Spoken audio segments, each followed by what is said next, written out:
been talking about the mind. This is what I present to you. When I talk about the Buddha Dharma, I talk about mind, what we call the right view.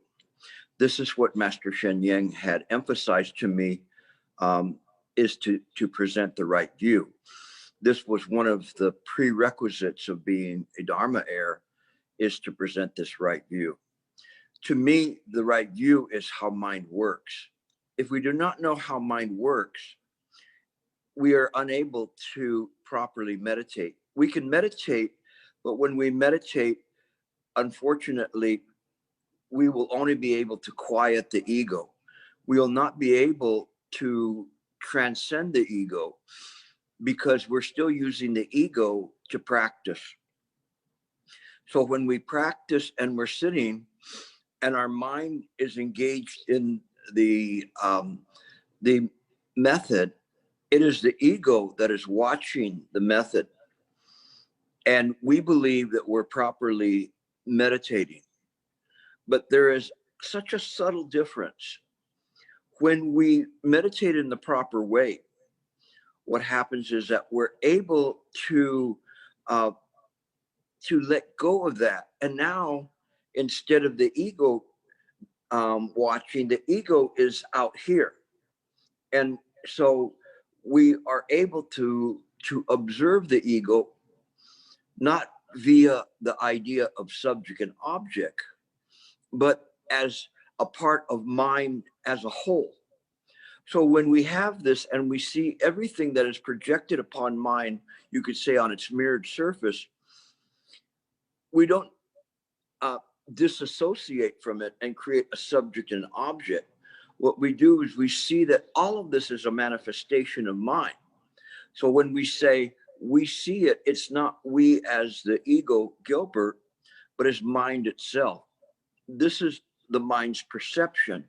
It's very important that you understand this, because if you cannot understand this and you begin to practice, you will not be able to make a breakthrough.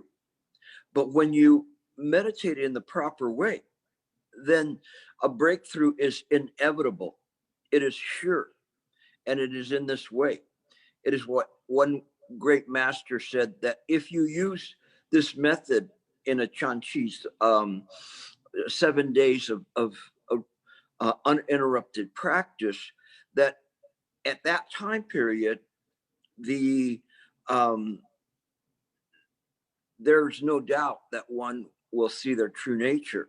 And he said, may my tongue be cut out in a Viki hell every day if I'm wrong.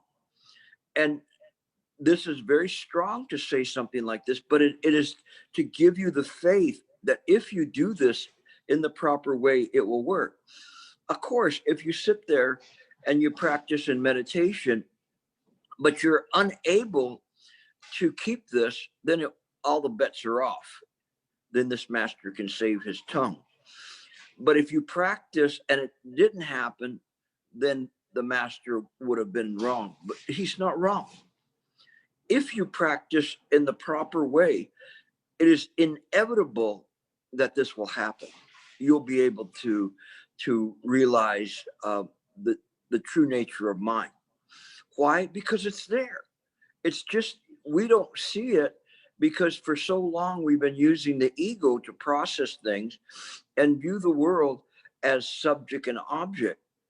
From the very beginning of the Chan school, from Bodhidharma, we talked about Ekayana, this one mind vehicle. It's been this way from patriarch to patriarch to patriarch, all the way down, all the way through to Hui Ning. It has been in this way. There's been no difference in the teaching, and no difference throughout the classical period of Chan through to the later periods and to the modern day periods. It is just this way.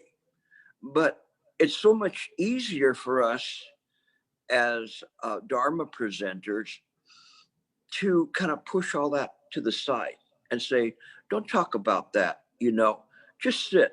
After you sit for a while, then you'll be able to sort this out. And to me, I say that once one develops a habit of practicing with the ego, then it's more difficult to break it and to pierce through.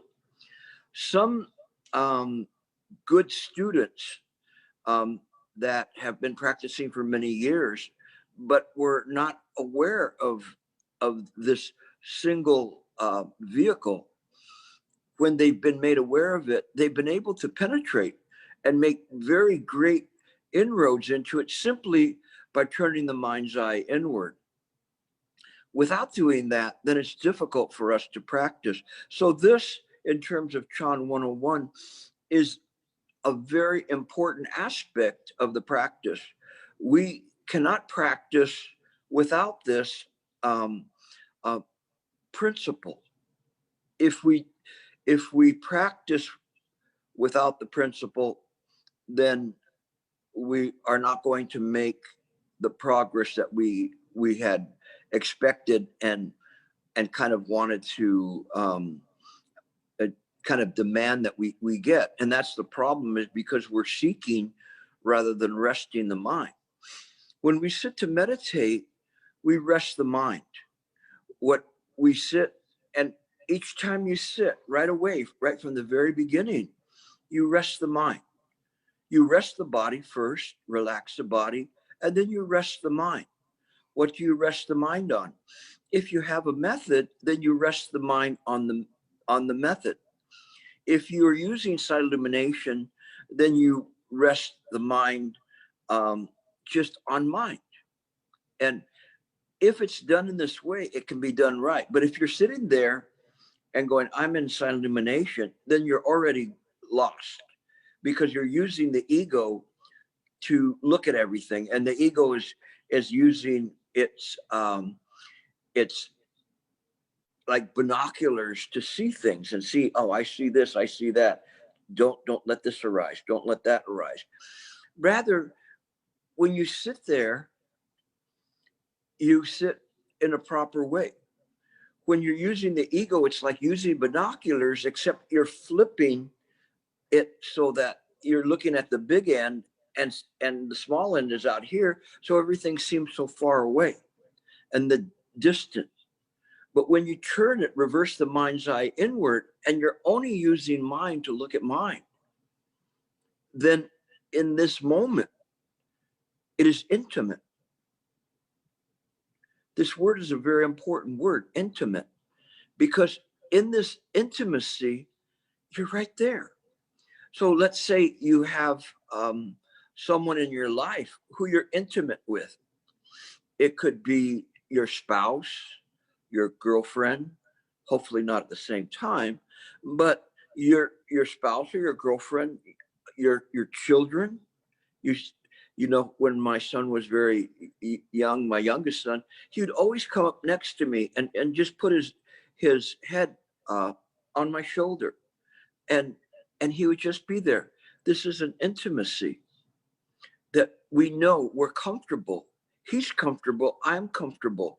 We understand the relationship. So when we practice Chan, we have to understand the relationship. You have to be intimate with mind. If this side of mind is intimate with the other, then they join like matching halves. And everything is there. There's no need to explain, no need to try to decipher or to do anything or sit there waiting for something to happen. Now, I know many of you have done this. I would say probably maybe 99.99999% of you have sat there in meditation waiting for something to happen. And you're there, maybe in a retreat. It's 11 o'clock. You're looking at your watch. It's 11 o'clock. Maybe I'll get enlightened before lunch. This is the wrong way to do it. You are not intimate with mind. You have separated yourself from mind. And in this separation, then you have a difficulty, because you are not seeing things via right view. There's still a duality there. And there's if you think of how many times you've recited the Heart Sutra, are you intimate with the Heart Sutra? Do you really understand the Heart Sutra, or do you just say it? Many of you can recite it without reading it. You can just, you know it by mind. But do you really know it? Do you know what it means in terms of this no duality, does not increase or decrease? In voidness, there's no form, sensation, perception, volition, or consciousness. All of the skanda, they're empty. Why are they empty? Because it's just mind. So the Heart Sutra is telling you, be intimate with mind. Be intimate. When you're intimate with mind, what comes out is a compassion. So when there's a compassion there and you look down at your son, there's a compassion. You feel something. You care about the interest in raising this child. To me, I care about this interest. I care about all of you, and I am raising you. What am I raising you to do? To be top-notch Chan practitioners, to be the best that you can be. But you have to share this intimacy with me. When you share it, then there's nothing to say, nothing to do. It is just in this way. So when we sit to meditate, and we're sitting to meditate, there's nothing to do. We just are there. We're sitting. Mind is sitting. Practice mind sitting, mind awareness. So the mind awareness is there moment to moment to moment, looking at the method. And if it's illumination, it's just simply aware of the environment. What is the environment? The environment is your, what is happening, what you could say externally around you, all of the noises, the temperature, cars, dogs barking, whatever it is, cracks on the wall. And also what is arising in the mind, in the consciousness. So we have to be clear about this, that what is arising in the consciousness and being conscious of everything that is around us is mind. It's an awareness there. What we do is we move the mind back and insert the ego. And now the ego is looking at everything, and we don't recognize that that ego is also an appearance. It is not real. And this is important because when we see that this ego is not real, it's transitory, constantly changing. Nevertheless, it's part of mind. It's appearing by causes and conditions. Mind does not appear by causes and conditions. Mind is causes and conditions. Pratika Samapada, causes and conditions never fail. The sutras say Pratika Samapada is mind. So now what we've done is we push the ego this way onto the mirror so that we can examine what is happening to in mind. When we can practice in this way, then we can practice in a way in which we are able to view everything, be aware of everything that is arising in the mind. This week, one very good practitioner asked me the question, because I said we should not practice via the perception of the five skanda. We should practice from mind's own perception. And he asked me, what's the difference between using the five skanda perception and the perception of mind itself? Mind, when it sees things, it's totally aware. It's aware of things, but it's aware of things in a non-dual way. It sees precisely what is arising. It is not looking around at everything going, I am mind, it still utilizes this vehicle, this vessel, red meatball called Gilbert, to move around and communicate with people and utilize the personality of Gilbert, and to but it utilizes the mind's heart to perfect the function of mind, which is this compassion, taking care of the children, taking care of the loved ones. Except now this care that we give is expanded to all sentient beings. When we see it in this way, there's no discrimination. There's no sentimentality, no kind of, oh, I love you, but if you don't love me, then maybe I don't love you kind of way. It's one that is caring for each and every one of you. An interest there. In the Abhidharma, it is called Karuna, Karuna. Now, it's very interesting because in the definitions in the Abhidharma, there is the definition before it is metta. Metta is a term called loving kindness.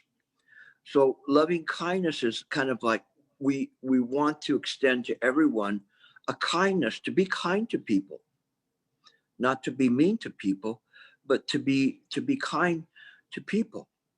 And we try to help them in whichever way that we can. Karuna is the intimacy of the mind. It is this caring that we express through body, speech, and mind. All time in our mind, we should give rise to Karuna.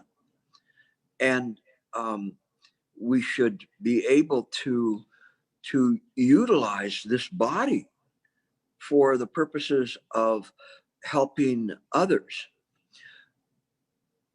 This Karuna is when you sit, your mind is at rest, it's peaceful. And in fact, what you're doing is you're enabling the mind to be able to perceive all things that arise, not just externally and imaginings within the mind, but the very subtle imagining, the one that's the most insidious, which is the arising of an ego, a personality, or life and being. When we see those things, then we become aware that they have arisen. So this is very, very important. When we meditate, then we sit just be a mind. We use the mind's own discernment, this wisdom, to perceive, oh, Gilbert says he's thirsty. Gilbert says he's impatient. He's superimposed onto the mirror wall of the mind. It is seen. And what do we say? We say that this is something that's natural. It's naturally arising. It's something that, of course, we see this. And we use our wisdom to see these appearances. When we can do that, then we can see those appearances in wherever we go. We're aware of that. We're aware of the people that we're communicating with. Their ego is arising.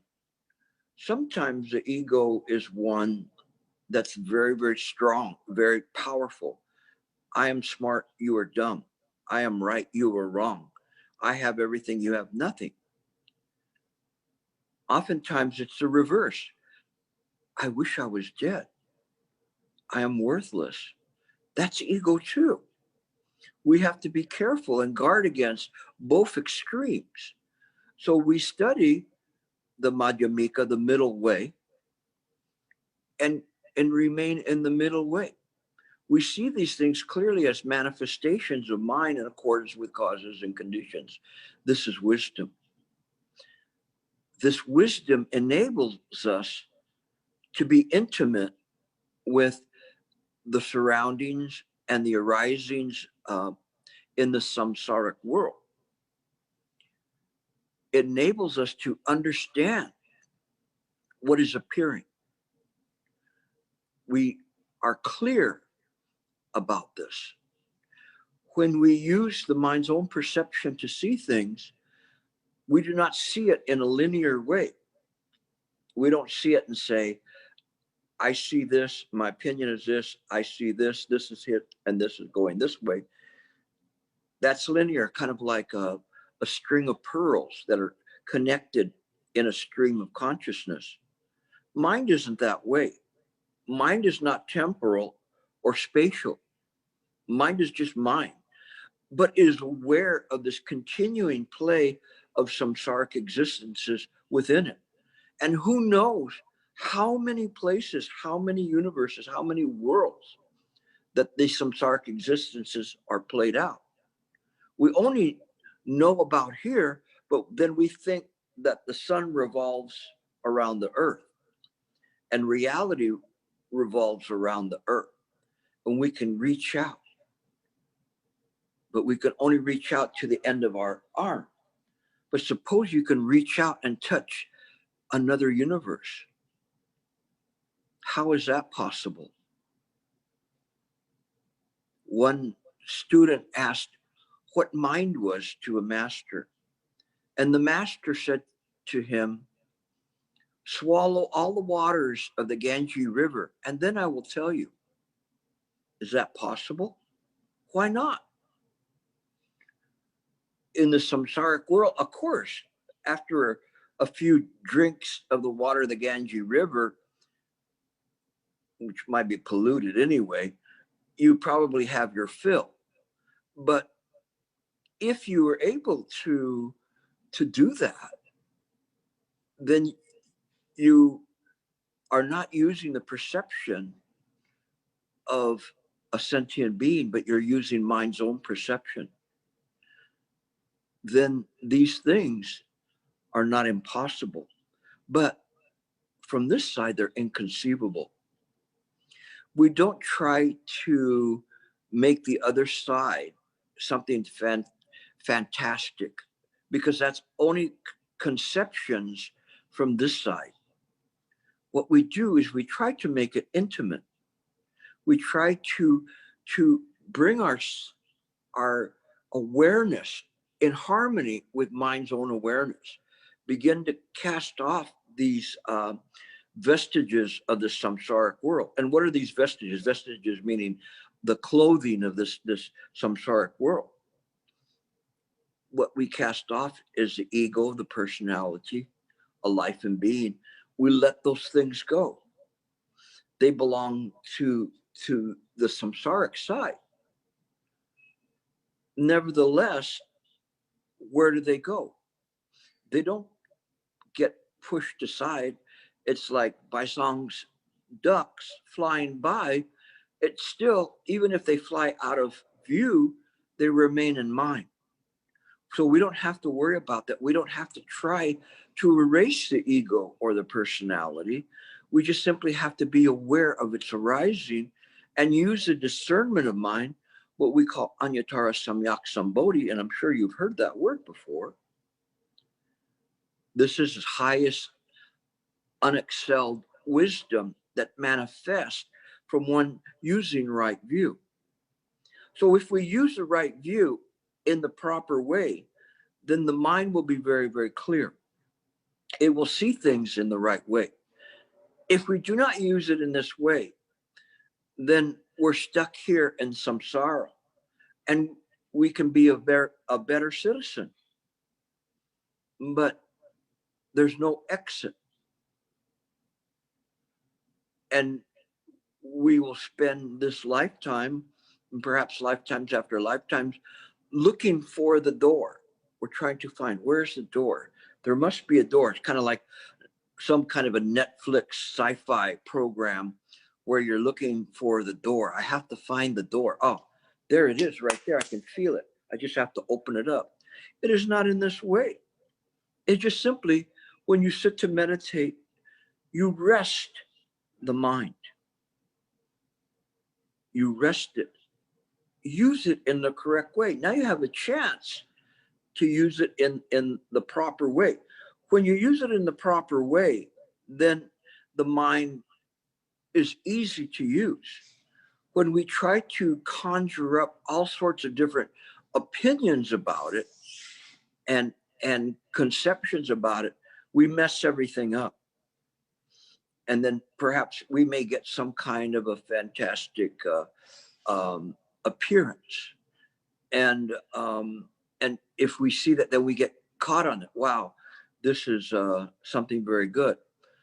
One of you recently had asked me about something that they saw while they were meditating, kind of like I would perceive it to be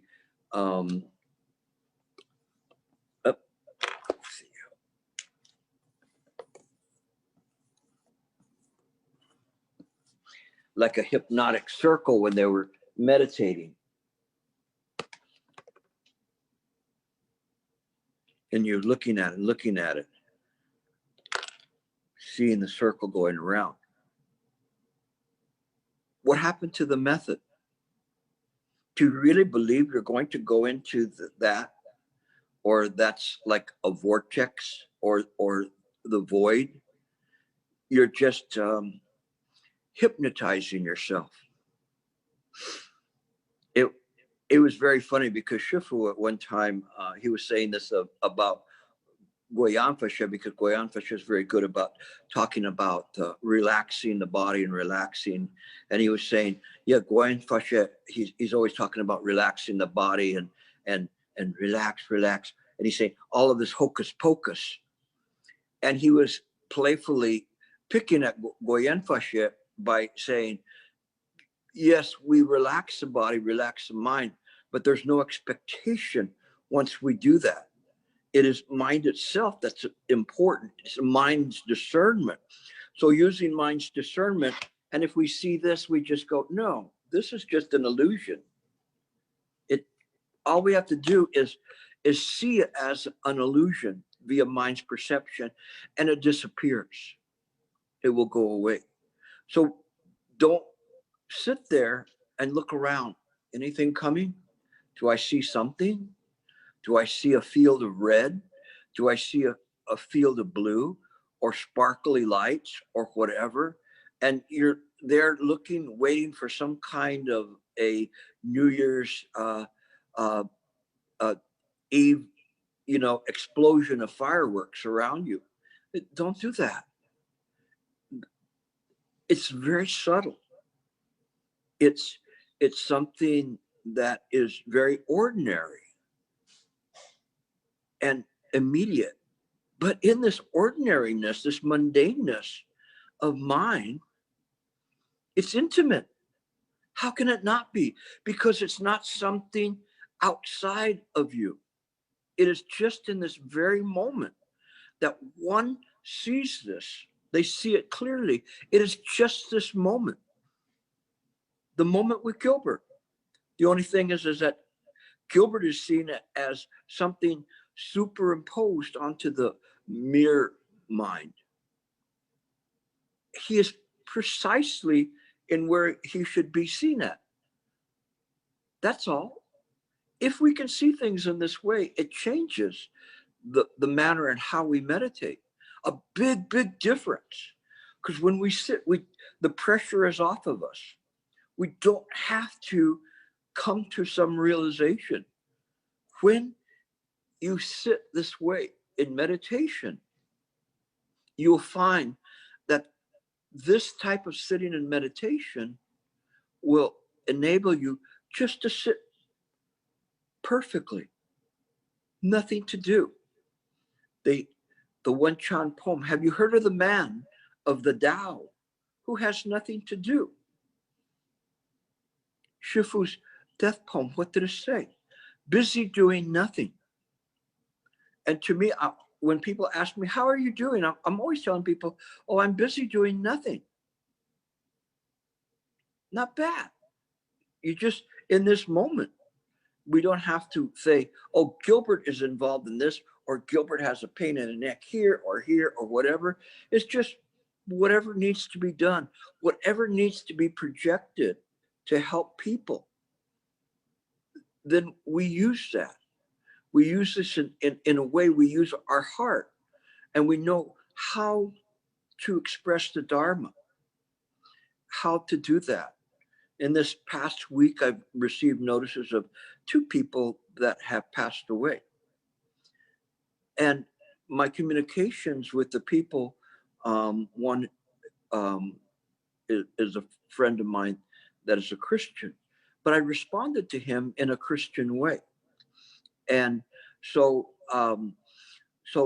in terms of that, you know, my function was to make him feel comfortable, to help him, and to be intimate with him in this moment, to know that there's somebody that feels for him. You know, it's like, you can't just say, oh, I'm so sorry, you know. You have to find something that gives them some hope and brings them even into their faith. So to him, I just said, may the Lord excuse all of your father's transgressions and look favorably upon his merits in this lifetime. Not bad. It helped. It helped him because he realizes that there's an intimacy there, that there's a caring, a Karuna there, that it brings forth more intimacy with him and I in terms of the practice. And it's sincere. You don't have to think about these things. They come out. Another was someone who had a relative pass away. It's a Buddhist. And the first thing I said is, it's natural for somebody to grieve a loss of a relative. But then I mentioned, may your practice in Buddha Dharma give you strength to overcome this grief. In this way, I'm not saying to the people, well, everything's impermanent, so they're gone. That's not going to help. But you use your intimacy, your karuna to help people. Why am I spending the time to do it? Because that's what the Heart Sutra was talking about. This is not something that you could say Hinayana entry just simply to get to nirvana. It's like you're the mother hen watching over the entire brood, being careful, being that wise father or grandfather to help people, to calm them down, to point them in the right direction. This is our practice. This is Chan 101. If we do not approach Chan 101 from this viewpoint, then we're lost. If we're just simply trying to get off the bus, it's not going to work. We have to practice in a proper way. So all of that is kind of a preamble to what I'm going to present today. But it's necessary. And as I mentioned, in this Chan 101, I will show you how to meditate. But first, you must know why you meditate and what you're doing in terms of this, that we are trying to connect with mind. We're doing mind work, not trying to clean up the house. When we talk about sweeping, what we mean is not cleaning up the house in this way. We're talking about sweeping the clinging of the thoughts, so one does not approach things in this kind of a linear way of thinking, where this thought attaches this one to this one to this one, and it creates this chain. Rather, that we see everything moment to moment clearly. The mind in this way is not connected via a temporal or spatial way, is time or space. It just is. It's the suchness of mind. And the more that we begin to practice in this way, the more we'll be able to understand how mind works and be able to connect with it and utilize this. If we can do this, then truly we're a practitioner without fear. This is very important to us. So we don't just say, oh, I'm not afraid of death. You have to see that there is no birth and death. This is important. There's two types of death in Buddha Dharma. One is the death of a sentient being, but it can also be the death of moment to moment, birth and death of habitual patterns. The second type of death is the death of realizing that this body is impermanent. We accept that. So we accept that that this body at some point in time will give way. We're okay with that. We don't have to worry about that. Doesn't mean that we go out and in the freeway and stand there and go, you know, how long can I stay here in front of this truck before I have to move out and tempt death? That's not the middle way. What it is that we take care of this body for the sake of accomplishing the Buddha path. And so we have vested interest in taking care of this body, but not for ourselves, but for whatever we can do. So every time I present the Dharma to people, I present it with as if it's my last breath, at my last instruction, just simply because I don't know when that's going to be, when you know, I will leave here. And so you do your best and you practice your hardest to do this. This is a sincerity of the practice. When we have this sincere practice, then we know clearly that this is that we're on the right path. Again, this intimacy with mind, not with the self, but with mind. The intimacy with mind will enable us to be intimate with others. Why? Because they're not separate from us. This very mind that we're using runs through them as well. Before I get to the next part, are there any questions?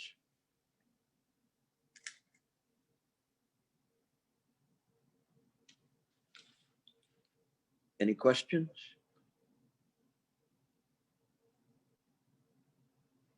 Mark Wu.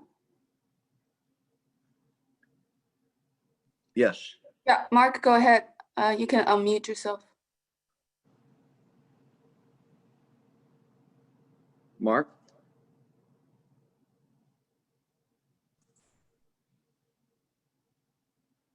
You have a hand up.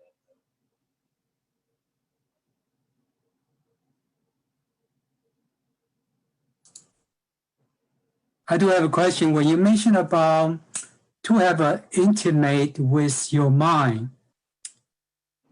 what does that mean when we actually practice? Because we always thought using the method is where we have an intimate relationship with the mind. But sometimes there's a me, there's a method, and there's an environment, then there's a mind. They're all separate. We understand that's an error of thinking. They're supposed to be all at one.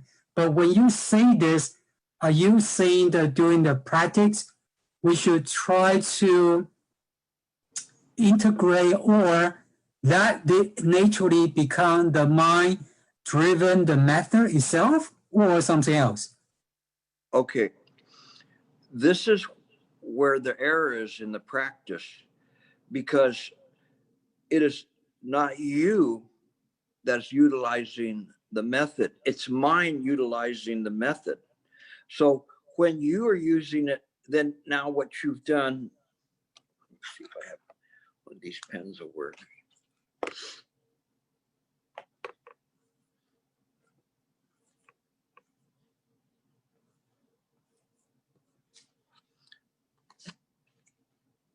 Is this is the method that you're using, and it's projected upon mind. When we contemplate, we simply just look at all of this and we see that there's things there. Now, within mind, there might be certain arisings, something, let's say, a love interest, a money interest. All of these are projected on the mind field, and we're seeing it. But what happens is that when you hear as an ego, now we have Mark looking at the method, you think that this is the practice here. And so you're looking at it from here and you've separated, when in fact, Mark is appearing on the mind field as well. But you're confused. And so you're looking around and it's a transient existence looking at another transient existence, something that's transitory, temporary, that's appearing, but you believe that this is the practice. It is not this way. Mind contemplates, not thinks, but contemplates what you're seeing. So when mind sees it, it sees everything, not just the method. It sees the method plus all these arisings, including you. So here's Mark appearing in the method, around the method. We don't have to pay any attention to him. We don't have to pay any attention to the money or the love interest or whatever. Little by little, these will begin to lose energy and dissipate. The method will be there and will stay there. So if it's a Watto, it's a Watto. If it's counting the breath, it's counting the breath. It's illumination. One is just aware of the mind ground. And so if in the mind ground, there is some kind of a sound, music playing, it could be aware of music playing, but it doesn't affect anything. It's just that it's understood that this is an intimacy. You see, it's intimate with everything. It's not just intimate with the method. The method is kept here just as a stabilizing point. It stabilizes the mind to look at one point so that it is able to begin to contemplate. When we don't have the method, then it's difficult for us because all of these different appearances can arise, a money interest, again, a love interest, whatever it is, will arise and it will take our focus away so that all we're doing is now we're looking at that. And so as a result, we've lost our ability to contemplate and have awareness. But the awareness is what we call a state of equipoise. The state of equipoise or equanimity is that everything that is appearing in mind is seen. It does not have to be thought of. It is just simply in this way that it sees the things very, very clearly. It's aware of them, using its own contemplation, its own perception. When we use the perception of Mark, let's see. So if we use a perception of Mark, Mark has to say, oh, I have a love interest, but I need money to do this. So I have to go to work to get money. And what if that love interest doesn't like me? Then, I'm going down, and it's a string because it's all appearing in this side here in the appearances. But what we know is these appearances are not real. The ego is not real, but the mind that you're using to ask the question is real. So this is what we're seeing here is this contemplation, and this is the total awareness of what is appearing at any given moment. So as it's doing this, then the mind is very, very, it understands, it knows exactly why the music is appearing, the love is appearing, the concern about money, whatever it is, it knows that. It doesn't have to look at it individually. It sees it very clearly. Does that help?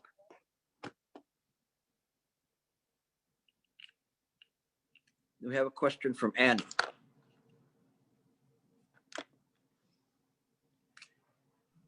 Annie? Hi. So this is A little very louder, interesting. please. Can you hear me now? I can hear you. So this is very interesting. The graph you just showed us. You're talking about this intimacy. Meantime, seems this intimacy also has some detachment, right? Say that Sounds last like part again. it's a detachment. Attachment? Detachment. Oh, detachment. It seems this intimacy is a detached intimacy. Is that right? It has some kind of not involved with the right side. It is, let me put it this way. When we use the samsaric realm, we have thinking in this way, a linear thinking like this, okay? You start here and then you see things and maybe there's a love interest or whatever. When we use mind, it is not detached. It is simply the function of mind to interact with whatever is appearing here. It is not detached. It is not attached. It's in harmony with it. This is very, very important. Mind using contemplation and the awareness of mind simply follows that there's a function there. And then this function is what is used. So it's neither attached nor detached. If it's detached, then we could care less of what's arising in the samsaric realm. But quite to the contrary, that's why this Anuttara Samyak Sambodhi, the product of it is compassion. But this compassion is not the compassion that's here, that Annie is experiencing compassion. It is the natural function of the mind to express compassion in this way. So hopefully that helps you. A lot of questions. Okay. Another question. Ikai? Yes. So when talking about the two sides, we start with the I that is using the method. And later on, when the I diminishes little by little, the mind, the true mind takes over everything. Well, of course, the mind is always there. So is my understanding correct that only I using the method? When the mind takes over, there's no method. The method exists, but the method exists, but it's just a placemat. It's just somewhere to keep, so to enable somebody to stabilize the meditation, so to enable the awareness to be there uninterrupted. So what it's doing is it's fighting poison with poison by looking at something that's on the mirror mind, and it's seeing it. So when we see the method here, it's just something to keep the mind focused. So it's not, all these other thoughts that are arising here will not take it off. Then at that point, then it's like us sitting in meditation, and then we see all these things arising around us like clouds. But the only cloud we want to see is the method. And all these other things come and go. They float in, float out, float in, float out. And this is a good analogy to show that these things come, that they form, they can change, you know, they can be there little by little, they become smaller. And the method stays the same. It becomes stronger and more stabilized. Little by little, these go away, and eventually the method itself, because it's illusory, will drop off. Then the sense of self will not be there, because we're just simply sitting in meditation. We are aware of all the things around, but there's no self to verify or certify that anything has happened. It is just mine. It is these two at that point becoming mine. And I have to put the arrows in this way to show that it's infinite. So this is where you would be going towards, is this mind that's infinite. But there's no you to see that. In order for this to happen, the prerequisite is the self has to be seen as just simply an appearance. I probably went a little bit past Chan101 right there, maybe into Chan201, but I think it's helpful for some of you who've been practicing longer. More questions? Esther has a question. Perception of mind and perception of sentient beings, what's the difference? Well, the perception of mind is instant. It's an instant download of everything that's happening. For instance, in this moment, if I'm using a perception of mind, I'm aware of all the things that are happening. I can even be aware of the sound of my refrigerator just turning on right now, or whatever's happening, or a bird flying by, but it doesn't interfere with what I'm doing. Everything's in a state of equanimity, and there's not an idea of inflows or outflows. It's just simply mind is stabilized. And so it doesn't pick and choose anything. It just sees things exactly, but it enables one to utilize the mind in a function, in an activity like Samantabhadra, to express the Dharma. And so in this way, everything is just perfectly in its place. It's clear. We know what we do. I don't go, oh my gosh, another question or whatever. It doesn't, that never enters into my mind. I'm cognizant of the time that's here, but I'm taking the time to respond to them, because these are important questions that are arising that help all of the people. If it was a ridiculous question, then I would just stop it. But these questions are vital. So this is how mind functions. So the difference is that if Gilbert is doing this, Gilbert would be talking about himself. He'd be talking about different things but he'd rethink, how am I doing this? Am I doing good? Am I doing bad? Do they understand me? Do they like me? Do they hate me? All this nonsense that interferes with what's going on. Okay.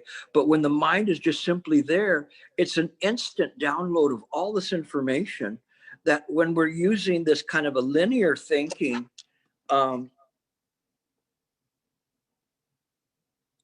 like this, we cannot get it. But when everything is just simply mind, turn it this way, when everything is simply mind, it is just natural. It enables our mind to function and express and reveal more information. So not only are we seeing in the external environment things that are appearing optically from the eye, but we can smell, we can see things, we can do many more things by simply just letting go. When we let go, all this information comes in. This is a state of equanimity where we're enabled to use all of this information.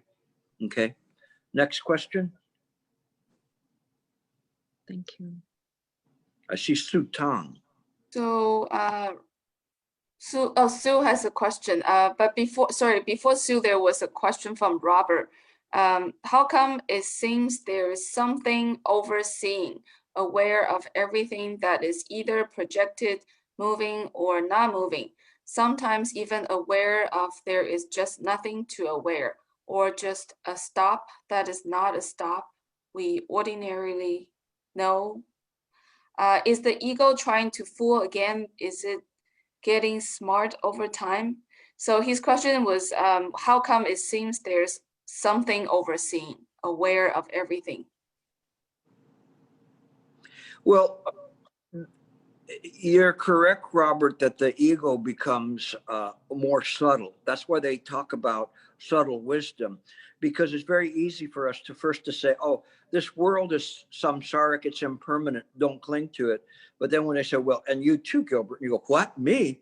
No, I need to be here. No, you have to go. Okay, all right. And so you think he's sitting on the side, but then he's coming over and getting involved with everything, and you don't even see it, where he starts sneaking up behind you, and so he's right there, you know, because it's so subtle, you cannot see this. So this is why you have to continue to contemplate. As you begin to contemplate, you start feeling that there's some impressions that are appearing in mind that are biased or discriminatory, or being drawn in, kind of like in space, there's like a black hole. You cannot see the black hole, but the way the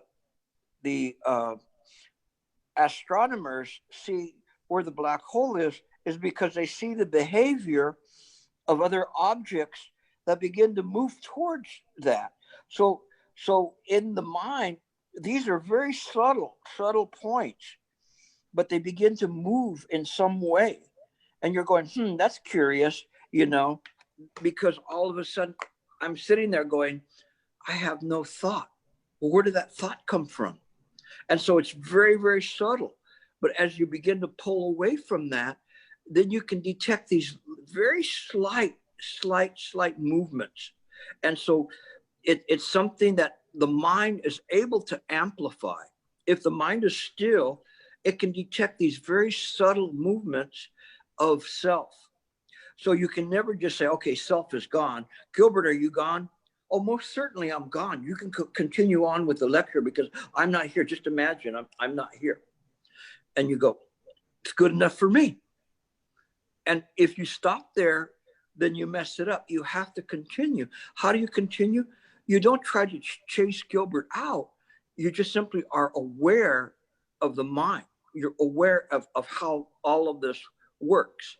And you understand that there's these subtle movements. You can feel it. You can feel, that's kind of is like self. And the mind just feels that. Okay, Sue's next, I think. Hi, Gilbert. Yes. I have a trouble putting my picture on. I'm sorry. My question was there are two parts, but let me go. The last drawing that you have when the self, can you hear me? Yeah, I can hear you. I just adjusted. The Go ahead. self that went inside, I guess the head, the two merge. Is that like the environment and you are in one? That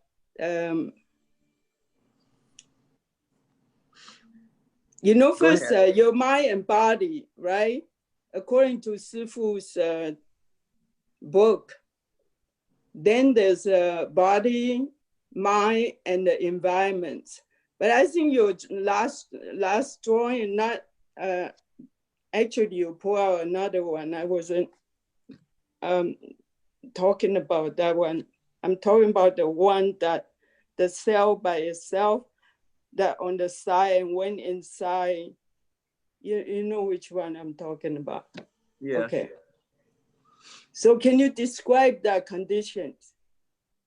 Well, let me explain to you what I think is what you're doing is that you're looking at things and seeing and saying the body and all of this samsaric stuff, they're all in harmony. This here, this is your error. This one here is an illusion.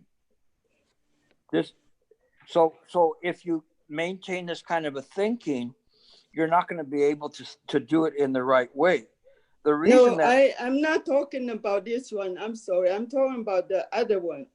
I'm just trying to explain to you, you know, a new diagram that when you say the body and the mind, this is a samsaric appearances in here.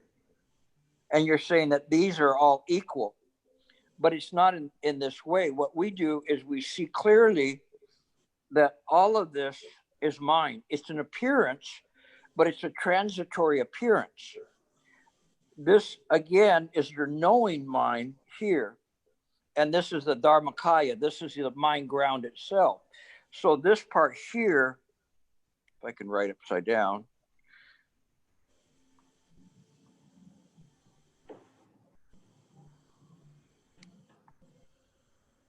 is the Ru Ching. And this is Ru Z. This is the R. So this is the knowing aspect of the mind, awareness. And this is the Dharmakaya. This is where appearances are coming up. These are in harmony. But this is not in the equation. This is over on this side as an appearance. So do not take the ego or a sense of self or anything in this way as being part of over here. If you see it in this way, you'll mess everything up. Everything's going to be out of balance. It's not going to be easy. Not Gilbert. May I just say something? It's the picture you draw for Anne's to answer Anne's question, not this one. Okay. So what is go? I wish I have a picture. I mean, not this one, the one previous one. When I raised my hand and then you went on Robert's question. I'm sorry, but never mind. It's okay, because the thing is, what I'm doing is trying to answer the question that you have. I know it's kind of a difficult thing, but when we look at it this way, this is what I'm expressing is what you need to contemplate. That's what's important, is you need to contemplate that aspect of it, is simply forget about that self that's appearing, okay? And it is just seeing, but you have to see, let's say in our doctrinal way, that it belongs to the samsaric side. But that's okay. You can express it to me later on if you want, okay? All right, go on to the next question then. Mark, do you have a question, Mark? If there's Yes. the questions, I want to take questions from people who haven't asked a question, unless your question is very quick, Mark. Oh, it's very quick. I just want to clarify, Gilbert, when you say for the method and the other things I understand, but does that mean when we using the method, we should not using the method like a searchlight? We should using the method like a contemplate totality, but focus on the method itself. And that the other that is going and coming because they are all part of the mind. Is that what you try to say that? Yes. So when you're sitting there and if you're looking like this at the method, then this is not correct. you have to use the mind's own awareness via contemplation to see this side. If you put yourself here, you mess everything up. Then it's just thinking, and it's we have to use what's called Wu Nian. The Wu Nian is no thought, but it's not no thought like saying we don't have a thought at all. It is just the mind's own method of processing information, which is non-linear. It is just simply immediate response to whatever's appearing at that moment. So this is Wu Nian. So it can have thousands and thousands of thoughts. It's just not attaching to them. Okay, next question. So there's a question from Facebook, JN Chan. The question is, I don't really understand the sandwich analogy. Could you explain more on the bread, center of the sandwich, and the mind, true mind, and wandering thoughts on the sandwich, please? Okay, when we contemplate, and we contemplate the method, we are looking at the method in mind. But like Mark was saying, it's not like a searchlight, like a laser beam, just looking at that. We relax the mind. We relax it so that when we see this, let's say we're looking from a side view of mind, when we see the method is there, but other things will arise. Let's say it's a new car that you want to buy here. Again, a money problem, could be a donut, could be whatever that's arising, but our attention is here. But we also are aware of all these other arisings, but we don't move the mind's eye towards it. Once we move the mind's eye towards it, then all of a sudden the donut takes center stage. So you have to kind of look at the way that things are, and all of a sudden the center stage, the mind's occupation is now with this donut. Rather, when we use the method is kind of a placemat that holds us there so that we don't allow the mind to be able to focus on any of these. If the donut arises and we don't pay attention to it, it will arise less and become much smaller. The money problems will become smaller. Eventually the donut just goes away. The car is here, and it will then go. And then eventually the method itself will go. So this is how we practice.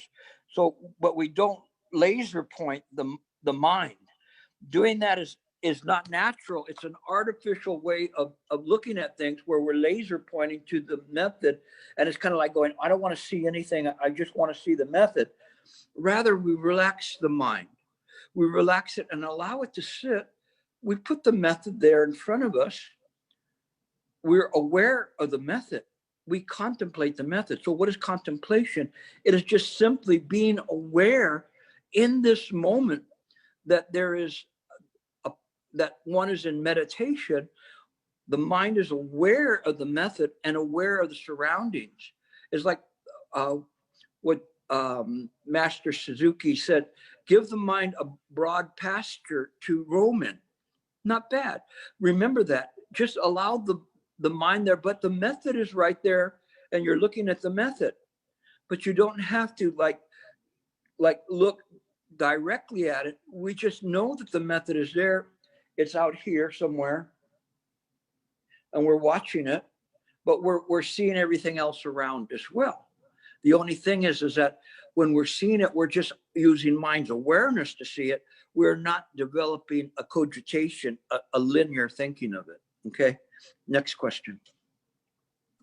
Zhou Ming, Pusa, please, you're next.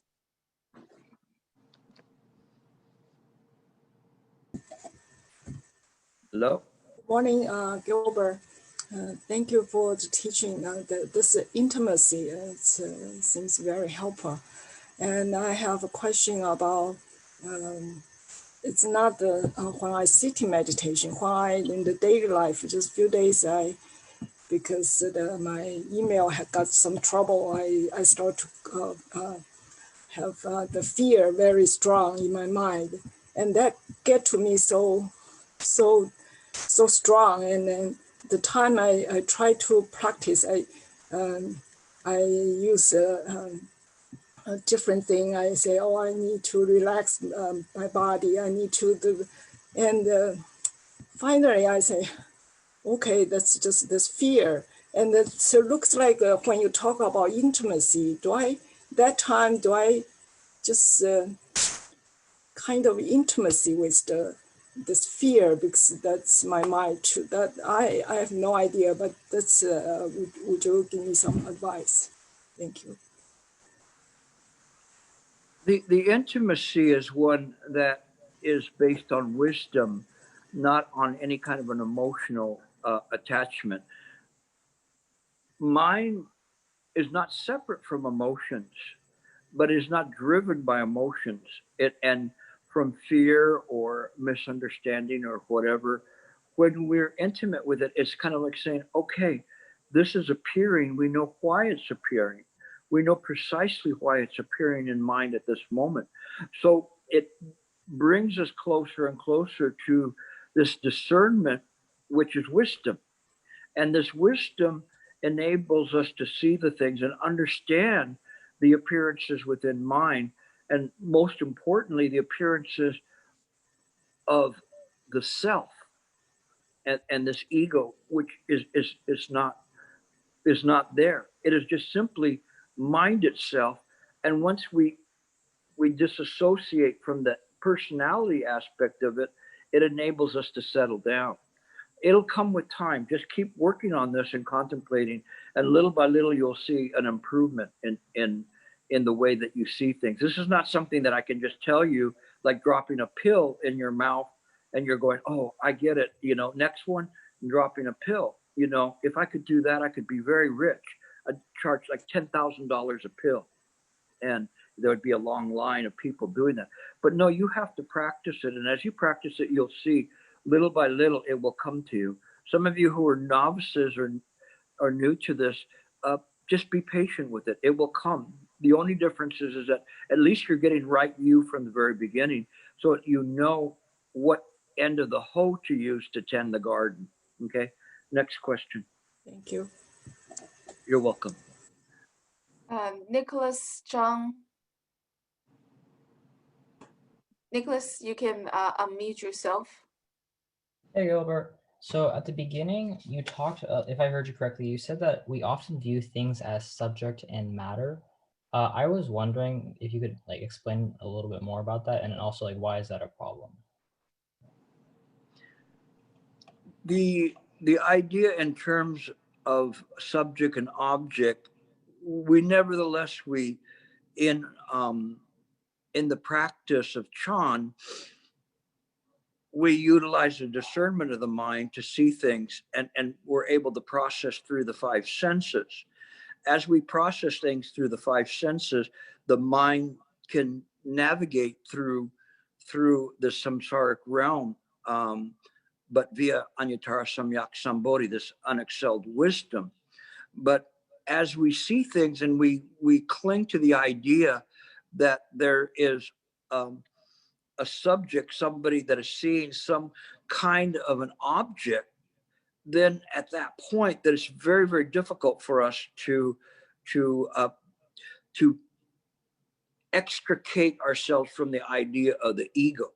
So once we begin to see things in this way, then the ego is always getting in front and trying to have opinions, picking and choosing what is appearing. When we see things as they really are, that all of this is a function of mind, everything is appearing in accordance with Pratika Samappada, then it is very, very easy to process things and know what to say next or what to do next. But when we have this intermediary, which is the subject that's thinking about all this and processing it, it slows the mind down. We don't need that.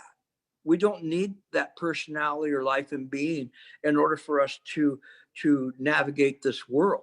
We just simply use the mind's own discernment to see things clearly. It's not easy because we have this I think, therefore I am self-proving type of an ego, but we have to move beyond that. How we do that is we begin to train ourselves when we sit to meditate, simply to contemplate. As we begin to contemplate, then the two halves will then join, and we'll see the things. And then when we get up off the cushion, we're able to use this kind of a discernment to see the things around us. And then we see that not from the viewpoint of subject and object, but just the viewpoint of mind itself. Everything is appearing.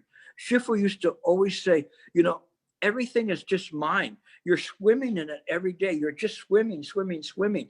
And he's just laughing. But the people don't understand what he's saying. They thought he was cute making his movements, but they didn't really understand the intimacy of what he was talking about. So you, little by little, you will get there. Okay, I have to move on. So next question. Simon, you can unmute yourself. Hey, Gilbert. I had a question kind of similar to the other ones, but how do you use, like this, if you used mind and contemplation, let's say you're seasoned at it, and you know, how do you use that in difficult situations? And does it look differently? For example, like if your child died, right? It's just a normal thing that people have to grieve, right? And if you're using your mind, does that grieving process look any different than a person that isn't using their mind? You know what Yes I mean? and no, and I never tempt fate with that. I always tell people that if one of my children were to die, I would suffer because that's natural. We're in the samsaric world, and there's an attachment. So I wouldn't want one of my children to die to say, "Oh, I don't feel anything." No, quite to the contrary. You know, there's a time for laughing and time for crying. Even in Shifu's death poem, he's talking about laughing and crying. But nevertheless, we still have a time in which we utilize our Buddha Dharma. Earlier this year, I had a very serious medical problem that kept me in pain, a nonstop pain. And the only thing that I could do was practice Buddha Dharma. And the more I practiced it, I could not get rid of the pain, but I got rid of the suffering. And that was important. The more I went into the Buddha Dharma, the less I suffered. Even though the pain is there, then there's a difference there, because when we suffer, that amplifies the pain. It amplifies the way that we see things. So we use our way of practice in a proper way. I once had a cousin whose son was died by way of a violent death, a murder. And when they told me about her, they said that she had been still grieving for months later. And I called her up and I talked to her, and she said, everybody tells me to stop crying, but that just makes me cry more. And I said to her, who should tell a mother when to stop grieving for their child? This is natural. To not grieve would be unnatural. So in that moment, she saw clearly. She was free. She was liberated from having to cry. She just needed someone to explain that to her. And so when we look at that, we see that there was the pain of the passing, but then the continuation of the suffering. And sometimes we use this in this way, not just for ourselves, but to understand the grieving of other people and the suffering of other people. We don't tell the people, oh, everything's impermanent, don't suffer, you know, or you have to stop crying now. No, you say, well, you know, how can anybody tell a mom to stop crying? And it was the exact opposite. It worked in which she stopped crying because she was liberated from that suffering. So when we practice in this way, whatever suffering we have, we liberate ourselves from that suffering, and we use this kind of a wisdom to help others, you know, via the proper compassion. Okay. Next question. Is any left? I know we're going overtime, but if you guys want to stay, it's fine with me. I never got to half my lecture. There are 2 more questions. Would you like to answer them now or leave till Yes, that's next fine. time? Okay, so There's still people from there. Wen Yi, how do I let my mind look inside my mind without ego? Can you elaborate more? Could you read that one more time? How do I let my mind look inside my mind without ego? How do I let the mind look inwardly without ego? It comes with practice. So what we do is we contemplate. We just let the mind rest. We begin to discern when thoughts are arising in mind. So we just stay using the method as a placemat, and we just, with time and practice, we can do it. If I just told you, stop thinking, just contemplate, some of you that have a deep root can get it right away. Others, it will just take time and practice. But the Chinese have a saying that great skill often manifests later. So just understand that this is the way to do it. Just keep practicing and seeing things that are arising in the mind. You need not push them out of the mind. You just have to illuminate them. This is what's called the illumination of the mind. We illuminate what is arising in mind. The more and more we illuminate, we not only see what is arising, but we see why it's arising and what are its associative karmic factors that are arising with it. Okay, next one. So next one is from Ian Scott. Life is difficult. Can you say until one accepts this as a fact, life will be difficult? In other words, when you are okay with life being difficult, it will no longer be difficult. Life is neither difficult nor easy. It just is. It is because it is arising in accordance with Pratika Samapada, causes and conditions never fail. So we make life difficult. We make life easy. We maybe, if we're a fair-weathered ego, if we're very rich, then to us it's very easy to have a nice life. But then we still suffer from things that bother us. Even if we're rich, we have rich people problems. We make all of that up. So we choose not to pick and choose. We choose the Buddha. As we begin to choose the Buddha, then this world is just this world. It is what it is.